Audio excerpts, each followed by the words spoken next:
And 1, 2, 3, and 4. Welcome everybody to the Life Point Table Talk podcast.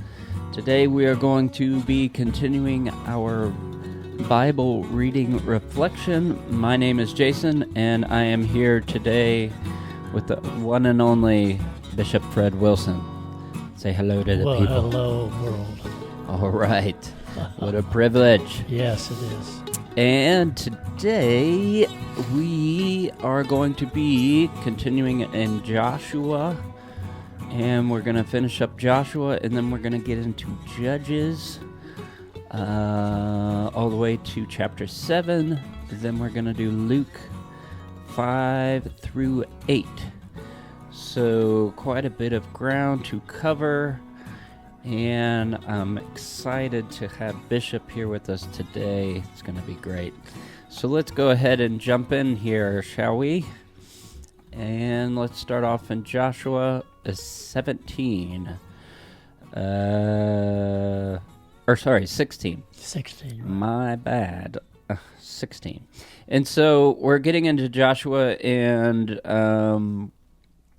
we're still doing... they're dividing the land, their inheritances, and it's kind of detailed of who's getting what kind of thing going on here. Yeah, well, what we have here is, in other words, God is keeping his promise to them that he would provide as he leads. And so the principle there, even for us, is where he leads, he provides. And God was very detailed in setting the boundaries for each tribe, kind of like counties today. And so they had to fight the fight of faith and drive out the inhabitants that were there. Yeah. And as we continue there into 17, there are some tribes or groups or clans who have not driven out the Canaanites totally. So there's still lands there around that these other nations have not been driven out. And some of them, it sounds like they overcame them, but then they put them into forced labor instead of totally driving these people out in some of these situations. Okay.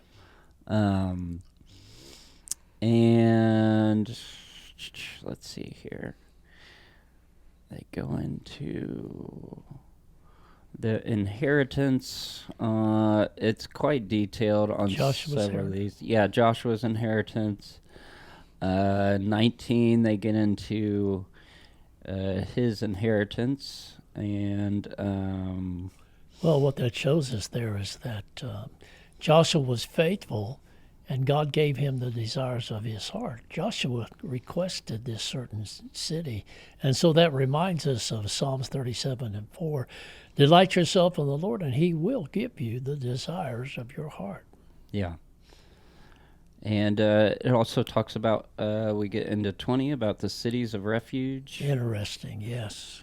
We've talked about these before. It keeps coming up about these specific cities of refuge, which I believe were the Levites' cities. It talks about Aaron and Caleb's land, the Levites. And it specifically is talking about how the Lord gave them all the land he had promised from their fathers. And they had rest on every side. None of their enemies stood against them. None of the promises failed that God had promised them. And so at the beginning here, they're actually finally getting where this whole story was leading to. In 21 here. And Joshua is he blesses Reuben. Reuben's clan, they had promised to come and help, and they did. He sends them home, their clan. And it's interesting when the Reubenites they go back to their land. They build a big altar, and there's actually some confusion there. They go to the rest of Israel, or Joshua goes to attack them because they think they're serving other gods. Mhm. And it's actually a memorial to remember that their clan was part of Israel, and it's not really an altar for sacrifice. It's an altar of remembrance that their clan is part of the larger Israel nation. It's a pretty Well, cool story. the Joshua story. Certainly, Joshua was a man of faith and trusted God, and he was a righteous leader. And so here again, we see that righteous leaders, or those who are in harmony with God, make a big difference in how a nation goes. Yeah. And we keep going here. We get into Joshua 23. He's getting older, and he's going to be dying soon. He brings all the chiefs and the judges together. He tells them God will give them rest, but there's still land that needs to be possessed. He's strongly warning them against mixing with the surrounding nations and intermarrying with them. And if they do, they will receive judgment. Joshua actually, he gets into a brief history, again, retelling the history of Israel. Right. And kind of all the way back even before Abraham. He was talking about the fathers of Abraham. And he's talking about how God, how their forefathers had chosen other gods, and how Abraham was called out of that. And he sort of leads it all the way back up to where they are today. And he's asking them, who are you going to serve? Right. And they promised to serve the Lord. Yeah. And they did all the days of Joshua. Yeah, and the way he puts it to them is really interesting. Like, he really kind of is pushing it. Like, are you sure you want to do this? Because if you say you're going to, right, and you don't, what's going to happen? Yeah. And wake up. Yeah, it's pretty intense. And he says that famous line as Joshua does, "As for me and my house, we will serve the Lord." Yeah. I feel like I've heard that my whole life. Yes. That's awesome. Yes, Especially you see where it comes from in the context of this long history of these people, and making this decision to serve the Lord, this conscious decision, knowing all that comes with it. Joshua said, hey, you're going to make your decision, but as for me and my house. Right. This is what we're doing. And again, they do this like a memorial. He writes all they make a covenant, and he writes in the book of the law as well. And he sets up large stones. Yeah. They do this quite often as a memorial. Memorials, yes. Memorials of remembrance. You see this over and over. I think it's really interesting. Yeah.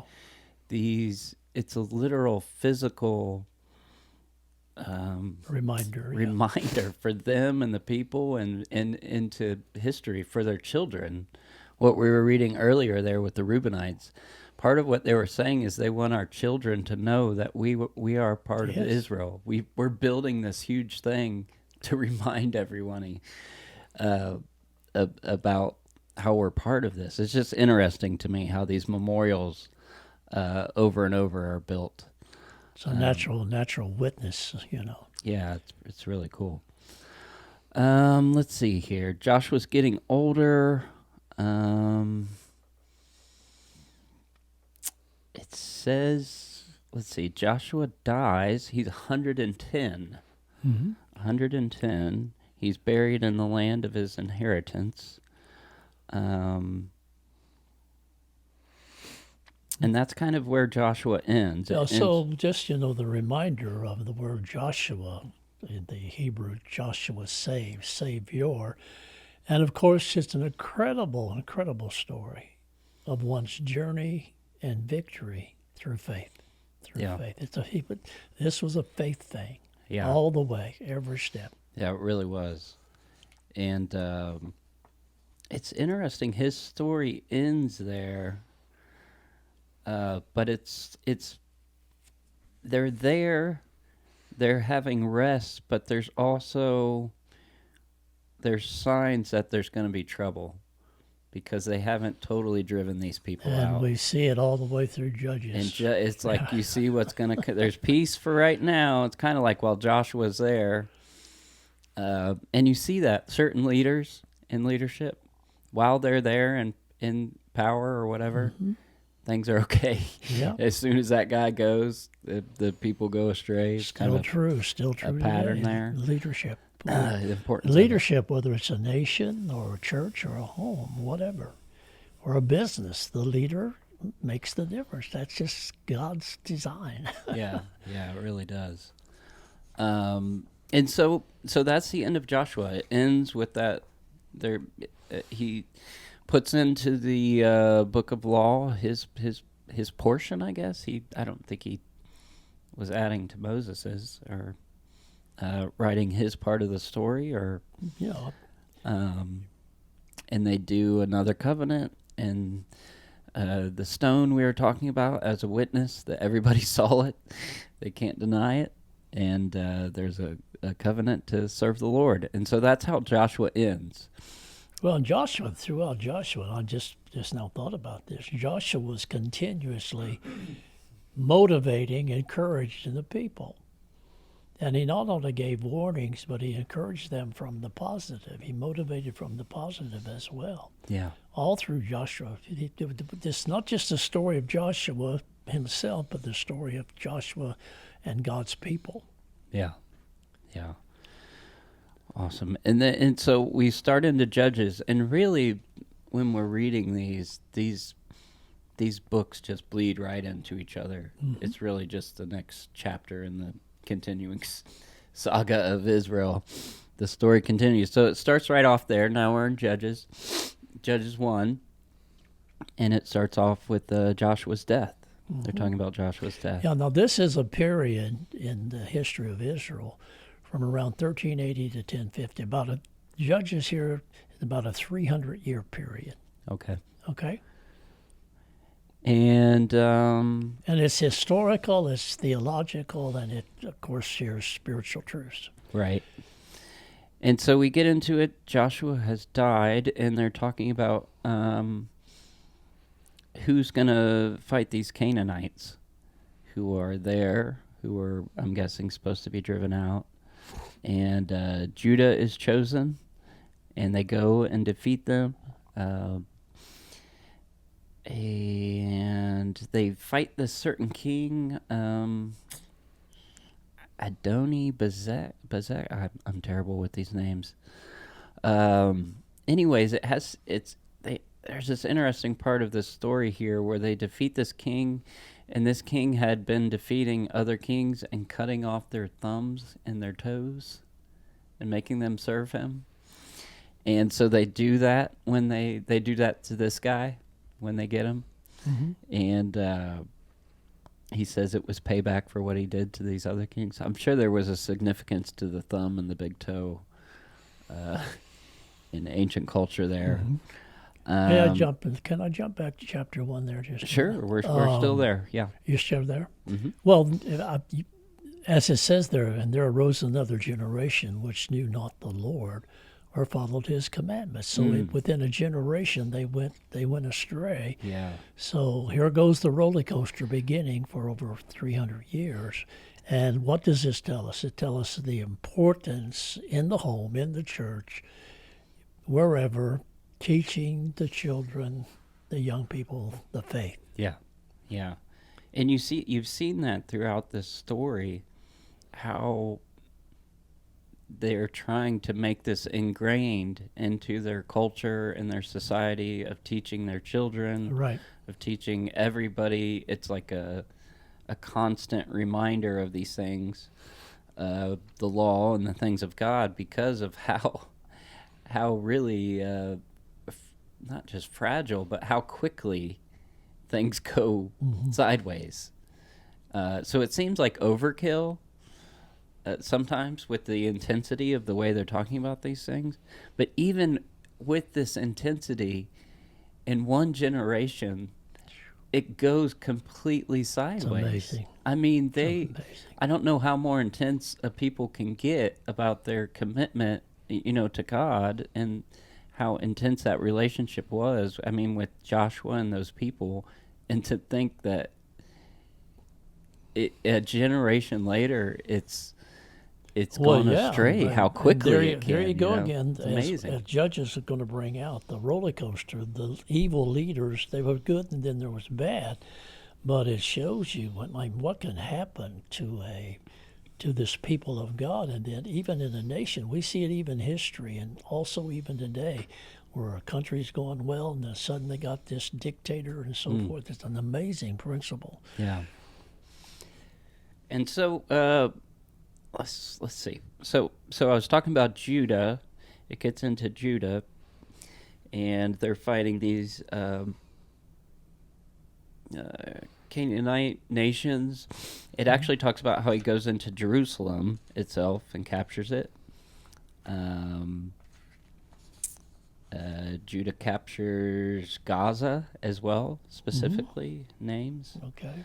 But it also says he couldn't drive out certain people out of the plains because they had chariots. Yeah. So it's like you're saying, Well- there's like a historical part of it, Yeah. where it's like, Yeah, within that context that you're referring to right now, the word came that if you don't deal with the enemies, they're going to be like thorns in your flesh. Now, let me just pause here and say that this term, thorns in your flesh, is also mentioned in Numbers 33 and Joshua 23.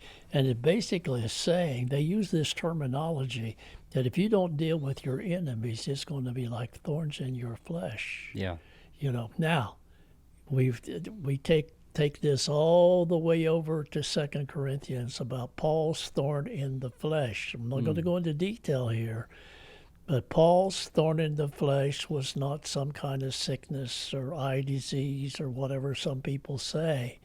It's very plain. It says it was the messenger of Satan, an assigned demonic power to try to hinder Paul because of the revelations that he was getting from God. interesting. And it really, that first chapter of Judges is kind of a setup for what's coming too. And because they're talking about the conquest here, I was talking about Judah. It also talks about Joseph's family and their conquest. But then at the end there, it lists several of the, family or tribes that failed to drive out the Canaanites. It talks about how they put them into labor and stuff. They were supposed to totally get rid of these people. And so that sets us up into the next chapter here, chapter 2, and it starts off with the angel of the Lord shows up. And he's saying the people didn't obey. They didn't comply with the covenant and didn't break down all the altars of the inhabitants, and now God's not going to drive these people out. Yeah, they got into. And that's where you're talking. I said a pain in the neck. Yeah, well, they got into these false gods. One was Baal, the sun god, and Astar was a female moon god. And what had happened was they got away from God, where was their strength, and began to weaken them, and their enemies prevailed. Yeah. But righteous, the roller coaster. Here comes a righteous leader. Yeah, and yeah, that's the pattern. So they go astray, and then they cry out to God, and God raises up a righteous leader. So that's kind of the rhythm of Judges here. And so Mercy. yeah, people go astray, then they cry out. At least they cry out. Chapter 3 kind of like, wake up, guys, this is not working. Yeah. So we get into chapter 3. It talks about, it lists the names of the nations left that they didn't drive out. One is the Philistines. Mm-hmm. We'll hear about them later on quite a bit. Canaanites, Sidonians, the Hivites. And the Hivites, it's interesting. It mentions they worshipped at Mount Baal Hermon, which is comes into significance throughout the scriptures, really. It also talks about how they intermarried with these people, which they were specifically told not to do. And so here's the pattern. So it says the people did evil, and eventually they fall into slavery under this Mesopotamian king. Yeah, 18 years in bondage. Yeah. And God raises up Ehud. Yeah. And he brought deliverance. And he brings, they bring deliverance. 40 years of peace. 40 years of peace. So that's, this is the pattern. And here we go. And again, then it goes right, and then they get peace, and then they go astray again. And this time, the king of Moab comes up against them and defeats them, and they serve him. And they cry out to God. And here comes a woman.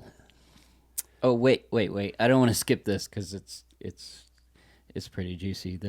What do you say? How do you say? Here comes Deborah. Wait. Before Deborah. Okay. Ehud, right? Uh-huh. There's a really graphic story about how he defeats the Moab king. He sneaks in. Yeah. He's left-handed. They mentioned that. And he hides a knife, and he goes in to pay tribute to this king and tells him he's got to tell him a secret. He's like a heavy-set guy. And it says, he says the guy's fat. That's what it says. It's very graphic. And he tells him he has to tell him a secret. And he goes up to him, and the king makes everybody leave so he can tell him this secret, and he goes in and kills them. Whoa. Yeah, it's pretty intense. It's graphic, and they don't come in to check on him because they think he's going to the bathroom. I mean, it's pretty detailed, and he sneaks out and sort of rallies the troops, and then they come and overthrow. He assassinated. He assassinates him. And out of that, it says the land had rest for 80 years. Wow. And then after Ehud, they go astray again. Yeah, they go. And this is where Deborah comes in. Here comes that woman of God, prophetess, and commander of the armies. Yeah. And she led them to great victories. She was the judge of Israel at that time. And it goes into the story. There was a leader of the army, I guess, named Barak is his name. And she summons him to go to war and sort of helps him and guides him into battle. They are fighting this king, Sisera. And Judges is so intense. And it's pretty awesome. Yeah. They even had a battle cry. Awake, awake to victory in the sword of the Lord and Deborah. Yeah, I love it. And so she has to help this guy basically get courage to go fight. And he finally does, and the guy, and these details are intense. This Sisera flees from the battle, and he's running away, and I don't totally understand the setup here, but Jael is this lady who was camped near there, and and she says, "Oh, you can come hide in here in my tent." And he goes in, and she hides him under a rug, and then Jael goes in and kills him. Wow. And it's really graphic with a tent spike and a hammer. And it's so interesting. It's like, this lady is the one who takes out the king. Make a great movie, wouldn't it? Yeah, it really would. And so we get into chapter 5. And chapter 5 is cool. They sing a song, Deborah and Barak, and it's fascinating. Deborah, at one point in the song, says she arose as a mother of Israel. And the song's about the battle and about Barak, the call to victory. And also in there, though, what's interesting is she calls out some of the other tribes who didn't come to help. Oh, wow. Like several different times, she sang in places, you guys just stood over there while we were fighting. And she praises the ones who did. Wow, kind of reminds us today. And talks about the ones who risked everything to get into the fight. And then at the end of it, she blesses Jael, the one who killed the king with the spike. She's part of the song. And the land was peaceful for 40 years. And then we get to 6, and Israel goes astray again. And here comes Gideon. Gideon. Yes. Warrior, means warrior. It means actually, I went to the Hebrew, means warrior, from being down, a nobody, to being raised up by God, to be a somebody used of God. Yeah. Awesome story. And so the Lord shows up or the Lord's angel, which is interesting in and of itself. Yeah, now we're talking about Gideon sitting under an oak tree, minding his own business. Yeah. Here comes this angel. Yeah. And the Lord is with you, mighty man of valor. Yeah. Strength, ability, great force. And like he says, who are you talking to? Yeah, it's interesting. They're back and forth there. Gideon says, if the Lord is with us, why has this happened? Because they had gone astray, and now they're under oppression from these other people. And he's saying, if the Lord is with us, why is this happening? We're being persecuted, and we heard about all the great stuff he did for our forefathers. Why is this happening? And the Lord, the messenger angel, doesn't really answer him. It just says, you have the strength and you're going to go rescue them. It says, because I'm with you, or am I not with you? Mm-hmm. And they have this like back and forth, and it's awesome because Gideon said, how can I do that? Yeah. My clan is weak. My whole family is weak. Right. And Excuses. I'm the weakest of them. I'm the weakest. I'm the weakest of the weak. And some of these different translators say, Gideon. Like it calls him out by name. Gideon, you can rescue Israel because I'm going with you. I'm going to be with you. Yeah. You'll defeat them as if you were defeating one man. And powerful principle there is God calls and uses ordinary people in advancing his kingdom. I can tell you my own story. I did not more qualify to be used of God and be a pastor and all of that. Not even qualify. Like Gideon's like the anti-qualifier. Yeah. You know what I mean? And God That's delights. why it's so great. See, God delights in raising up, and we really start checking history and men of God today, this, pastor, whatever, evangelist, missionaries, like, they were like nobody. Yeah. And so Gideon, it's interesting. He must have had a good attitude, but he was also just, it was hard for him to believe. It's hard. Yeah. This is where he jumps into, Lord, give me a sign. Yeah, right from the beginning. Even he says, it's hard for me to believe this is even the angel of the Lord. So I want to go into that rabbit trail, like what did this person look like that he's questioning what they're saying. They're standing right there face to face. And he does a test. He says, wait here. I'm going to do a test. I'm going to bring you an offering. He brings an offering. Yes, he sets it up and he puts it on a rock. On a rock. And what happens? The angel puts his staff out. So I guess he had a staff, this angel person. And it sets on fire. The fire of the Lord. And consumes it. And then he gets scared. He says, oh my goodness, it was real. Right. You're the real deal. And the angel tells him, don't be afraid. And then, again, here we go. He builds an altar. It's one of these memorials. Yeah. And the name of the place is The Lord is Peace. Yeah, Jehovah Shalom. He actually called it that. Yeah. The Lord is Peace. But it comes out of that. situation right there. And Gideon actually defeats the enemy, and then this right then he restores true worship.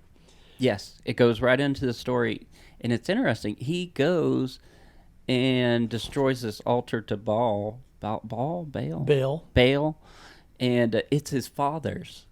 It says it's his father's, and so he goes and sneaks in the middle of the night and knocks down the altar and builds another one to the Lord and does a sacrifice. Idolatry. And but he knocks that one down and does a real one and does a sacrifice, and everybody finds it the next day and freaks out, and they try to kill him.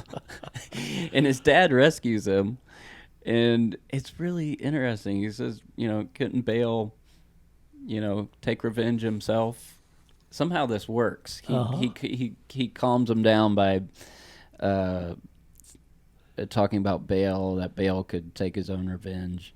And they actually changed Gideon's name right there to Jerubbaal. Jerubbaal? Yeah. And the name means, paraphrase, to pick a fight with Baal. Whoa. That's what his name change was, to pick a fight with this false god. I love that. Okay, so I'll keep moving on here. Okay, so the second challenge, the Amalekites raise up, and God says, mobilize your forces, Gideon. And the Spirit of the Lord comes upon Gideon. He blows the trumpet and gathers the truth. But then, as the troops are gathered, here we go again. He says, I need a fleece. Yeah. And so the fleece, the word fleece just simply means a part of a piece of the wool. Yeah. I thought fleece means some big Hebrew thing, but it just means a piece of wool. Right. But it was a type of thing. I don't know how much they practiced that in that day with a piece of wool, but that's what Gideon did. Mm-hmm. And he says, I'll place this wool on the ground, next to me. And if the water is on the piece of wool and not on the ground, you're with me. Yeah. And so it happened just like he asked. Yeah. And then he wasn't satisfied. Yeah, he goes again. He said, okay, this time the opposite. I'll make sure. How about placing the piece of wool on the ground? And this time, if the dew is all around on the ground and not on the wool, then here we go. That's an additional confirmation. Yeah. Now, may I comment here? Okay. Please. Today, it's very natural for people to say, I need a fleece, I need a fleece. Mm-hmm. Okay. Now, under the new covenant, it's more so our leadings are within the Word and the Spirit. The higher level of leading relative to issues not covered directly in the Word. We start with the Word and the leading of the Spirit. Now catch this. Then things begin to happen in the natural world that begin to harmonize with the leading. Now, I am not absolutely saying don't ever use a fleece, but I am saying let's first focus on the Word and the leading of the Spirit. Yeah, that's awesome. And it's hard to tell here. You're not getting a ton of details, but sometimes these characters in the Bible, they'll question God or something, and they get in a lot of trouble. And sometimes they do, and it seems like it's okay. Mm-hmm. Like it doesn't get that this whole fleece deal doesn't get held against him. No. Because I think actually in his heart he was a man of faith, because as it keeps going, we get to the next part, it's this classic. Well, that's it's like the anti-fleece, where he takes his army and just keeps taking them away. Well, and he goes with it. In that culture, in that historical perspective, they were not as much into being taught the leading, the things of the Spirit. The Spirit of God moved upon them, but you don't really see a lot of teaching on being led by the Spirit. Mm. And so we will finish here. This last chapter, 7, is Gideon actually goes to the fight. But before he even gets there, his army, God says there's too many of them. The boot camp. And so, first of all, he says those who are afraid go home. And he loses a ton of people. So how many went home? Out of 32,000, 22,000. 22,000. 22,000 were gonna afraid. No, go home thanks. and go to McDonald's. Yeah, so for all of Gideon's wanting a sign and everything, he stuck with it though. That would be tough. Wow, 22,000 people just up and leave. You're about to go to battle. And then the Lord says that's still too many. And they take it down even more. They go and drink water, and people drink one way, people drink another. The Lord says, keep the Like people a who dog drink laps. this way. Yeah. The dog lap is that the one they keep? The dog lappers? Yes. Okay. The lap like a dog. The dog does its tongue different than a man. Okay. Those people are the good guys, I guess. So miracle was 300. 300, down to 300 guys. So they go in, and So now look at that. That's following divine order, not just the natural say, oh, I got to have these 32,000. Yeah. But God knew something better there. yeah, And then you go into the whole story how they lit the lamps and confused the Yep. enemy. So the principle here is the power of unity, and the Scripture tells us one can put 1,000 to flight, but two can put 10,000 to flight. And so, as the song goes, little is much when God is in it. And so we have the same challenge today. Big challenges, small challenges, yeah, no problem for God. yeah. And so they follow the plan, and I love it. It's this kind of psychological warfare Uh-huh. that these guys do sometimes. Absolutely. They follow these Oh, yeah. plans.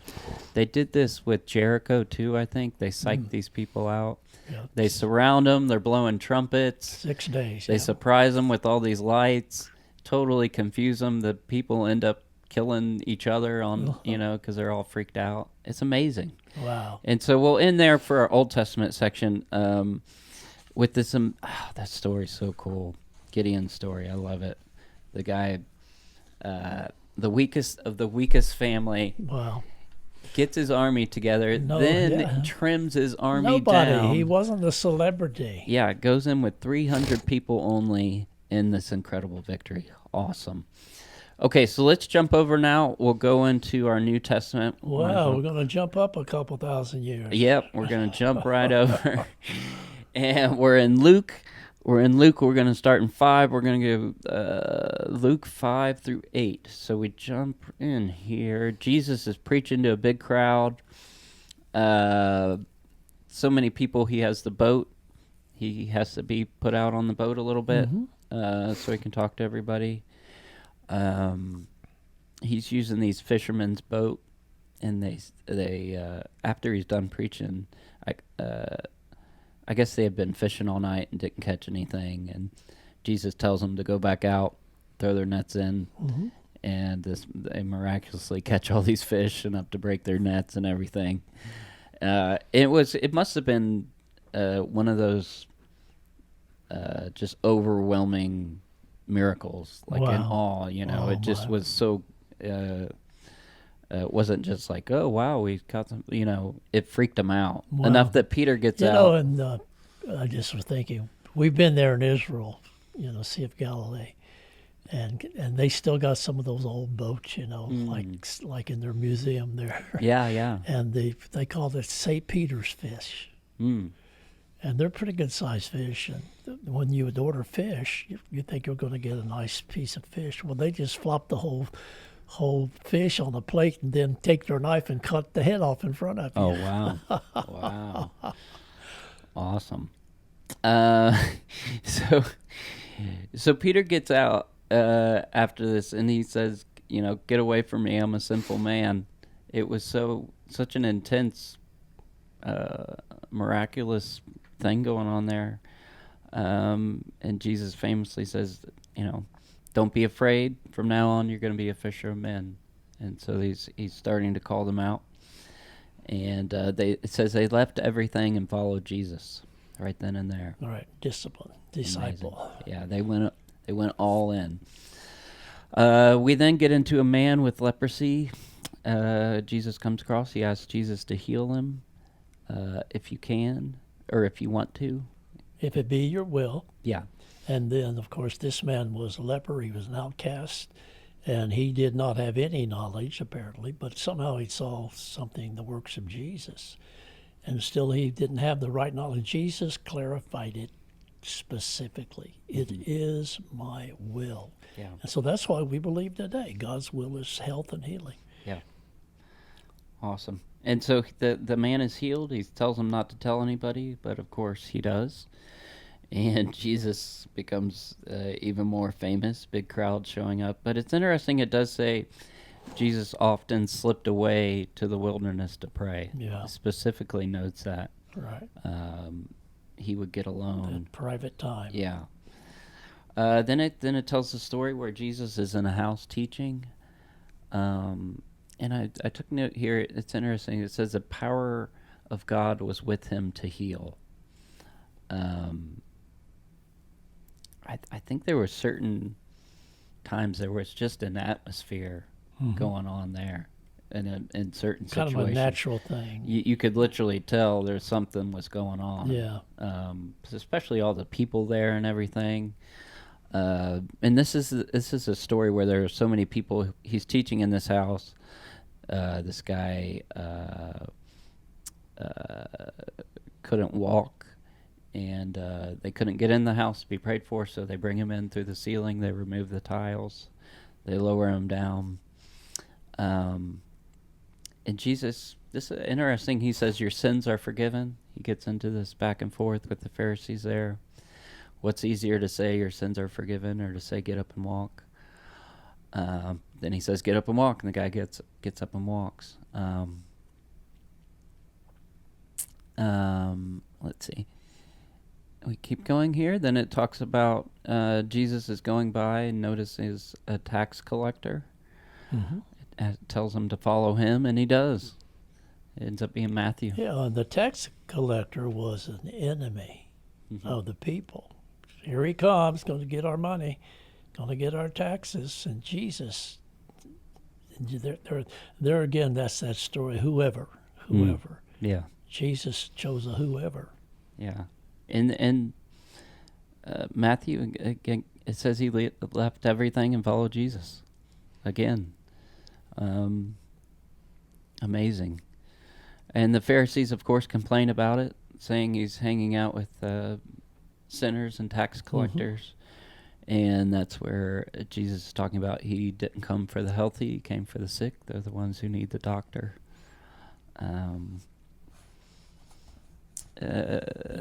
think he talks about fasting there. Yep, too. it talks they question him about that. Why aren't your disciples fasting? Jesus said there's going to come a time for that. Yep, he says they will, but right now I'm with them. I feel like there's a lot there. He's saying I'm with them right now. They don't have to. Yeah. That's very. But when I'm gone, they are going to have to. That could be looked at. I'm thinking myself, that's something more there. Yeah. Yeah. Let's see. Then we get into chapter 6. Again, his disciples are getting in trouble. They're picking grain and eating it, and the Pharisees are mad. And Jesus points out David's men had eaten the bread. Right. Because it was a necessity. Mm-hmm. And he says the Son of Man is the Lord of the Sabbath. Lord of the Sabbath. He uses that term a lot, Son of Man. Son of Man. Well, that shows you that, of course, Jesus, when he came, the Christ in eternity came as the Messiah, Jesus, to operate on planet Earth as a man, not as God so much. Though he was God, Son of God, Son of Man, on earth he operated as a man according to the Word and the Spirit. And so that Sabbath thing, in other words, and you go on over there, and even the Apostle Paul dealt with that. He said, we do not worship any certain day. But we know that according to Scripture that the early church met on what we call it Sunday, but it was actually the first day of the week. So anyway, we don't have to...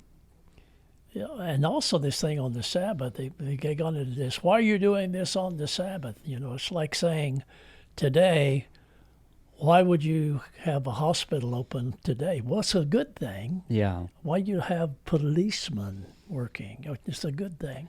If an animal falls in the ditch on the Sabbath, on Sunday, and you see it, or you're not going to go out and help it get out. So they had gone to such extreme. Yeah, specifically this deal with the Sabbath. Yeah. It comes up over and over. Over and over, and it's Why are you and doing this on the There's Sabbath? actually, that theological term for it. Legalism is going beyond what God's asked us to do. Yeah, and we'd just been reading through all the laws and things, and the Sabbath was obviously very serious, but there was a lot of other laws too. But this specific one with Wow. the Sabbath seemed to cause all kinds of problems That's at that time for Jesus' ministry and for the people there. It something had got off track Yeah. with the Sabbath, like big time. And so again, we get into Jesus. We're in chapter 6 here. He's in the synagogue, and the Pharisees are watching him, almost hoping he does something so they can catch him. Man, can you imagine? And I think it's just, they're hiding. What was so kind of insidious or just messed up about what these Pharisee guys, and I'm sure it wasn't all of them, but this group were hiding behind righteousness. And really in their hearts it was totally something else. Yeah. And I think that's really what bugged Jesus, is what was really at the core was They're something self-righteous. Yeah, it was really they were jealous. They wanted to be the stars, but they're acting like they're really upset because of righteousness, Oh, wow. Anyways, so he knew their thoughts, and so it says he knew their thoughts, and then immediately, so he almost on purpose heals a guy in front of them. So he knows they're looking okay. for it. Oh, you want to see something? Look at this. Come up here, guy with the that withered is hand. so cool. That is so And cool. he heals the guy. He says, "Stretch out your hand and be healed." And then that part of the story ends with the Pharisees being really angry about it. So those guys were always kind of clashing. Then it gets into it tells the story how Jesus goes off. It says he goes off to pray, and then he comes back, and that's where he chooses his disciples. 12 the 12 apostles, there. 12,000. Again, just ordinary people. Yeah. Ordinary people. And again, at the end of that same deal, he had gone to pray. He comes back. He chooses his disciples. Then he's teaching to a large crowd. It says he's healing people and casting out demons. Right. And it says the crowd was reaching out to touch him. Wow. And it literally says because power was coming out of him. Yeah. That's what I'm saying. I think, and I'm sure some of it was just the psychological frenzy of kind of famous person, how people freak out with that kind of deal. But then people were literally being healed to the point, like there was some kind of atmosphere when he was there teaching to these people. And there was no doubt in those crowds, people who were not living right, people who were not into real heavy faith. But again, so people were healed through Jesus by two ways. One was, you remember, there's several places where Jesus said, "Your faith has made you whole." Yeah. But then again, there were those times when, actually, we would call it, according to the gifts of the Spirit, the gift of healing, gift of faith, operated through Jesus, where they didn't have to have a big faith level to get healed. It was a gift of the Spirit. Yeah. And the same thing is true today. Yeah. And so then we get into the Beatitudes. Have the right attitude Have the right attitudes. when they're coming against you. Yeah. There's so much here. I'm not going to go through the whole thing. Blessed are the poor, kingdom of God. It goes through blessings.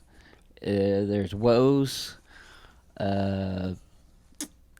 This is probably the most famous sermon he preached, possibly. Yeah, probably. that's what they say, Sermon on the Mount. The Sermon on the Mount, the Beatitudes.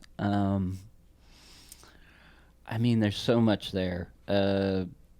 He's sort of turning, the whole thing is him turning sort of worldly wisdom on its head. Right. So much of it. And there's all of us probably experience times when we feel like somebody's trying to put me down, come against me, blah, blah, blah.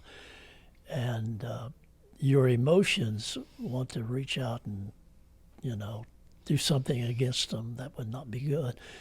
And so there's times when you may not feel like forgiving or blessing somebody, but you just step out in faith and do it anyway. Yeah, yeah, and really, it goes through the whole thing, and at the end, there's kind of a summary there, and it's love your enemies, do good, lend without expecting something from the person you lent to. Wow.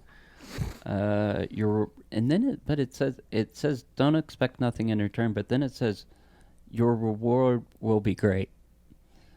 And what's the reward? You will be sons of the Most High. Wow, that's powerful. And sort of all this turning things on its head, it's in that identity. That's the only way you're going to be able to do this. Love your enemies and all these, turn the other cheek. There's so much in there. But he's saying as sons of the Most High, that's you're emulating him. It's be gracious because God is gracious. And he's talking about don't judge you, and you won't be, or do not judge and you will not be judged. Let's see. It talks about giving, give, and it will be given to you. Mm-hmm. Pressed down, running over. So man, give. It talks. It's still that part about judgment. There's the famous. Why look at the speck in your brother's eye while you got a log in your eye? Take care of the log in your eye, then help your brother out. That's the judgment thing, and I'm going to comment on that on there a little later. It's on over there. Let's see. We got to keep moving here. Okay, so Luke 7:1 through 10, it talks about Jesus heals a centurion servant. Mm-hmm. And the centurion that was a Roman military leader, he was centurion. He was over 100 soldiers. Yeah. And here again, the legalistic Jews would have come against that because Jesus was going out beyond the Jewish people. This guy was a Gentile. Yeah, right. So that's a whosoever. Yeah. And I love it because that story ends with Jesus saying, no one in Israel has such great faith as this guy Wow. who you were saying is outside, again, outside of the chosen folks. Incredible. So much there, man. Jesus comes across a funeral. He heals a young man. Yeah. Beautiful story. It says he was just moved out of compassion, and it's so cool there. It's just this healing. It you can kind of feel it when you read it. It freaked everybody out. Oh, I'm sure. They were moved by fear and awe. Here they're on the way, and they glorified God. I mean, wow, it was intense. Wow.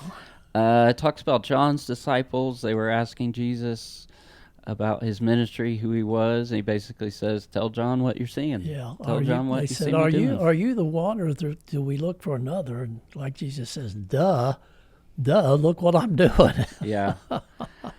Let's see. We get into 8 here. Jesus is going town to town preaching, and it's interesting. They was also joined by a group of women as well. Yeah, many women minister to Jesus. It mentions 3 of them: Mary Magdalene, Joanna, and Susanna. And it says they were supporting his ministry too with money. It and talks about the point here, Jesus was not anti-women. Hmm. The feminist movement. You can talk about that, but Jesus brought womanhood to a higher level. Yeah. If you really study what was going on with the culturally at the time cultural and everything. put down of women in that day, he raised them up, and he raised them up. Yeah, it's awesome. And then it gets into the parable of the sower. Incredible story. This one's kind of a faster reading, I feel like, of it. And the parable of the lamp. Well, just before you go to the lamp, that parable of the sower really tells us what happens And sometimes we say, well, why do people go astray? Jesus really identifies this. He said, those that, don't stay with the word, and for a little while they're doing good, but then they drift away. So he really explains that, which is very, very good to understand. Yeah. And one of my favorite scenes there, his family shows up while he's teaching. They say, your family's here, your mother's here. Yeah. His response is, who is my mother? My mother and my brother are those who listen to the word of God and do it. Amazing. Such powerful lines there. We have the Jesus story where he calms the sea. They wake him up in the middle of a storm, and he calms it. And he says, where is your faith? Well, the reason why Jesus questioned their faith was because he had already told them, go to the other side. And what they should have been doing when the waves were hitting and all of that, they should have been saying, praise God, we're going to make it, we're going to go to the other, because Jesus said, the word said, let's go to the other side. Nice. And that's very typical today. A lot of times, we're trying to get to the other side, and our emotions are doing all this crazy stuff, Yeah. And he didn't hold back there. Nope. He said, where's your faith, guys? Oh, my Lord. He don't tell me we don't have faith. Wow. When they get there, they run into this demon-possessed man. Crazy story. They're talking to him, begging Jesus not to torment them before the appointed time. That's another rabbit trail I'd like to look at. But the name is Legion. It has to be cast into the pigs. Jesus does. They jump into the sea. The people get mad. This was... Yeah, the farmer said, "What are they doing? They're robbing. Killed all my pigs. We're getting ready to take those piggies to the market." Yeah, amazing. And it tells the story of the woman with the issue of blood, again, who touched me. He says, your faith has made you whole. Yeah. And again, we see this over and over in the Gospels. Jesus never said, oh, I'm sorry, it's not my will. Yeah, I've yet to read that part. Yeah. Yeah, and then it ends here. This person's daughter has died. Right, I think it's right where they're talking about it. The story kind of goes together. They get the news that the daughter has died, and everyone's weeping, and Jesus says, don't weep. The child is going to be healed, and goes and heals her. And it's just like miracle after miracle. Wow. And through the Gospels. It's amazing. Every other story is just some over-the-top miraculous. Well, you think he just he only ministered 3.5 years. But like you just said, the incredible, miraculous stories. And, Jesus was on every news channel. CNN, Fox, all of them, had to cover his story. Yeah, I think that's what we're seeing, too, is just he's trying to, sometimes when he's telling people not to tell after these healings, because they were literally freaking out. Wherever he would go, it was like a frenzy. Wow. These people would show up, And then I'm reminded, Hebrews 13:8, Jesus, the same yesterday, today, and forever. Awesome. Wow. Awesome. Well, that's a good place for us to start there. Enjoyed it. Awesome. So much awesome stuff there in the reading. I hope you all are reading along with us. Thank you for tuning in today. It's been wonderful having Bishop here today. My pleasure. And keep tuning in. Follow us. Share the podcast. And we'll see you next week. Have a great week. Peace.